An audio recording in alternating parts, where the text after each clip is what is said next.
Hello students, what is the cosine of the angle which the vector root y plus j vector plus k vector makes with y axis?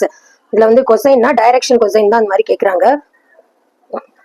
Direction ரேஷியோக்கு வந்து இதில் root 2 இப்போ coefficient இல்லைன்னா 1 எடுத்துக்கலாம்.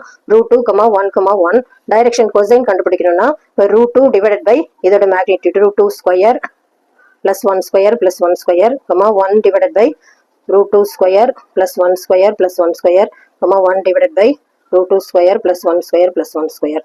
So root 2 divided by root 2 square வந்து 2 plus 1 3 plus 1 4 root 4 வந்து 2 so root 2 by 2 அதே மாதிரி 1 by இதில் root 4 இருக்கும் so 1 by 2 1 divided by root 4 so 1 root 4 வந்து 2 so அவங்க makes with y axisன்றனால இதுதான் ஆன்சர் 1 by 2 y axis ஓட டைரக்ஷன் கொசைன் கேட்கறனால இது 1 by 2 சப்போஸ் x axis கேட்டா root 2 by 2 z axis கேட்டா 1 by 2 இப்போ y axis மட்டும் கேட்கறனால 1 by 2 தான் answer. Thank you.